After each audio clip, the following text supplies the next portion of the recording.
You know that feeling? Yeah. Like the end of the week in the markets, it just felt like whiplash. We started off, seemed like everyone was pretty optimistic, almost a celebratory mood maybe. Yeah, definitely some positive vibes early on. And then, bam. Just as we're heading into the weekend, the surprise hits and, well, changes things. That's a perfect way to describe it.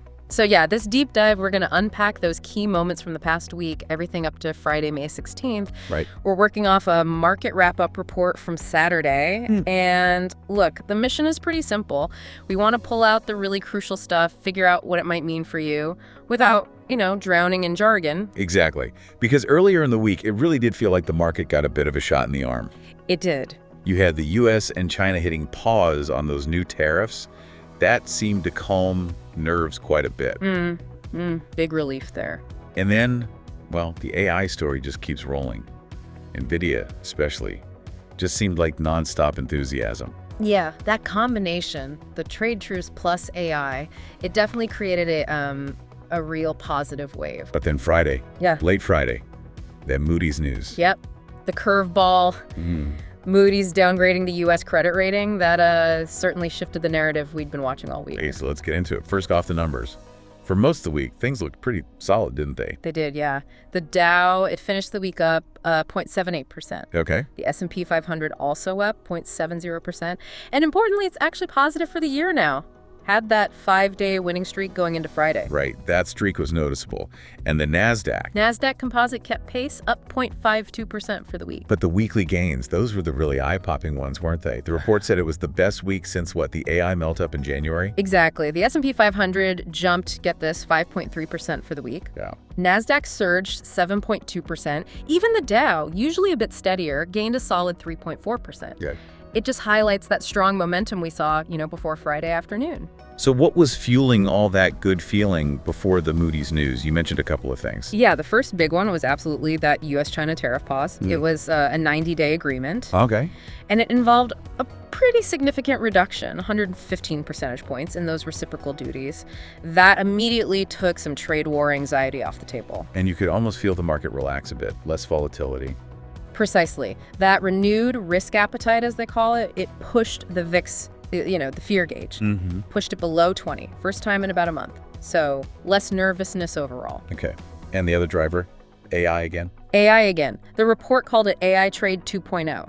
Ah, so Nvidia leading the charge there. For sure. Nvidia saw another double-digit surge. Why? New AI deals announced. China and the UAE involved. Interesting. And what that tells us, really, is that this idea of companies pouring money into generative AI, it's not slowing down. It might even be speeding up. Okay, so tariffs paused, AI booming, and then Moody steps in. What exactly did they announce? So Moody's made a pretty major call. They stripped the U.S. of its last top-tier AAA sovereign credit rating. Right, that AAA is the gold standard. Exactly. Think of it like a credit score for the whole country. They lowered it one notch to AA1. It's a significant statement about, the view on the U.S.'s long-term financial health. And their reasoning, what do they point to? The report highlights two main things for Moody's. One, the sheer size of the national debt, $36 trillion. Yeah, that's a big number. And two, the rising cost of servicing that debt. Interest payments are going up. Those were the core concerns they cited for the downgrade. And the market reaction, what happened right away when that news dropped late Friday? Well, it's pretty much textbook. Those ETFs that track the main indexes, they dipped about 1% in after-hours trading. Okay, immediate reaction. Yeah. And we also saw that classic safe haven bid, investors moving money to things perceived as safer. Gold, for instance. Gold? Yeah, it had pulled back a bit earlier in May, like 10%, but it saw a late surge, pushing back up near $3,200 an ounce as folks looked for, a bit of shelter. Definitely put a damper on things. Yeah. Okay, let's zoom in a bit. How did different sectors and specific stocks fare through all this, the good and the bad parts of the week? Sure. So winners, healthcare actually had a good week overall, up 1.9%. UnitedHealth was mentioned specifically. Okay. It bounced back like 6.4% after being down for 8 days straight.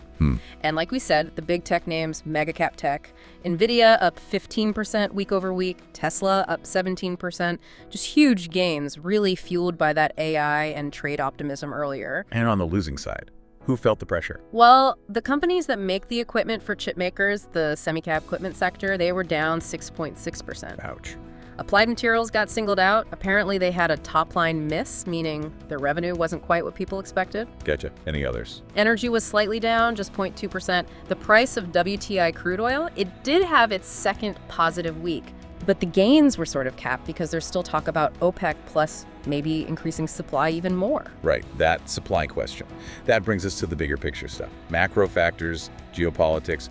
What about this oil supply tug of war? Yeah, it's interesting. OPEC plus decided that they are going to pump more oil in June, an extra 411,000 barrels per day. Okay, just as summer demand kicks in. Exactly. So the expectation generally is maybe crude opens a bit soft on Monday. Yeah. Unless, of course, something flares up in the Middle East again. That always throws a wrench in things. Always a factor. Then there's this huge U.S.-Saudi arms deal. $142 billion, that's massive. It really is. Record-breaking. We're talking F-35 jets, Thiadi missile defense, C-130 transports. So good news for defense companies. Potentially, yes. The report flags Lockheed Martin, RTX, Boeing. They could see their order books get a serious boost from this. Something to watch for sure. And finally, you can't ignore the Fed. What's the latest thinking there, based on Chair Powell's comments? Powell's recent remarks, they sort of hinted that we might need to get used to more frequent supply shocks, things that disrupt supply chains. Meaning potentially more volatile inflation down the road, a bit more uncertainty maybe. And because of that, everyone's going to be dissecting the FOMC minutes when they come out on Wednesday. Right, the detailed notes from their last meeting. Exactly, looking for any clues about where interest rates might be headed next. Okay, so that sets the stage nicely. What's the game plan then heading into this week, starting Monday the 20th? What are the key events? First up, Monday morning before the market opens, Home Depot earnings. First big retailer. Yeah, really important. It's our first real look at the consumer, especially post-tariff pause. How are people spending on big ticket items, on home improvement? It's a key barometer. And then Target follows on Tuesday. More consumer data. Exactly. Target will either kind of confirm what Home Depot tells us or maybe show a different story, particularly on that discretionary spending, the non-essentials. Okay. Then Wednesday, the Fed minutes we just talked about. Yep. And a key thing to watch there, related to the downgrade, is the 10-year Treasury yield. Will it stay above that 4.6% level? That'll tell us a lot about how the bond market is really digesting the Moody's news. And Friday, something called triple witching. Sounds dramatic. It can be. It's just when several types of derivatives, stock index futures, stock index options, stock options, single stock futures, all expire on the same day. That means it can sometimes crank up the volatility, especially after a big run-up like the 5-day streak we just saw. An expiration like this could potentially amplify any pullback. Good to know. Yeah. Okay, let's talk potential strategies or ideas from the report.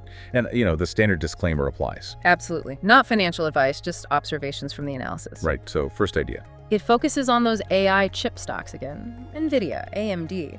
The thought is, if there's some kind of knee-jerk sell-off, maybe triggered by the downgrade fallout, it might be an opportunity to consider adding shares. Why? Because their revenue outlook for fiscal 2025 still looks really strong. Visibility is good. Okay, AI chips on weakness. What's next? This one's a bit more involved, a defense pair trade. Pair trade? Yeah, you take two opposing positions. Here, the idea is go long defense stocks, like Lockheed and RTX. Okay, betting on them going up because of the Saudi deal. Right. And at the same time, go short Brent crude oil, betting its price will go down. Why short oil? The hypothesis is that maybe the arms sales revenue for Lockheed and RTX could outperform Saudi Arabia's oil revenue if OPEC Plus ends up oversupplying the market and pushing oil prices lower. It's a specific bet on that dynamic. Interesting strategic play. What else? Gold. Given the U.S. losing its sort of pristine AAA credit status for the first time in, 105 years? Yeah, it's historic. The report suggests maybe a small, 5% allocation to gold miners. Yeah. Companies like Newmont, Agnico Eagle. As a hedge. Exactly. As a hedge against tail risk, those unexpected high-impact market events, gold is often seen as that kind of safety net. Makes sense. And the last one. Retail again. Yeah, potential retail swing. If Home Depot reports good numbers on Monday, that could lift some other beaten down discretionary retail stocks. Think Lowe's, maybe Costco. But there's a warning too. Which is? Be careful. Don't be shocked if some retailers miss expectations because they might be up against really tough comparisons from strong results last year, what they call stretched Q1 comps. Got it. Okay, so wrapping this all up, what's the big takeaway from this roller coaster week? I think the main point is the contrast. You had real celebration almost, driven by the tariff relief and the AI hype. Right. But then you got this pretty stark wake-up call with the Moody's downgrade, reminding everyone about the underlying debt situation. So where does that leave us for the week ahead? What's the key battleground? Monday's trading is going to be telling. It's really a test. Can that sort of liquidity-driven enthusiasm we saw early last week overcome the shadow of the sovereign downgrade? And what should we be watching most closely? Definitely keep your eyes glued to oil prices, those big box retail earnings, Home Depot, then Target, and any further hints from the Fed via those minutes. Those are likely going to set the tone for the market, at least in the near term. So yeah, a week that started strong, ended with a jolt of reality. It really makes you think beyond just the day-to-day moves. It really does. And, that leads to maybe a final thought for you to mull over. With this unexpected downgrade hitting the U.S. credit rating, how might that actually influence longer-term investment thinking? Even when short-term signs like AI growth look positive, it's about considering how those big macro shifts, like a credit downgrade, intersect with your own strategy, right? Definitely food for thought. Well, thanks for walking us through all that complexity. Hopefully this deep dive gives everyone a clearer picture as we head into the next week. Hope so. Until next time.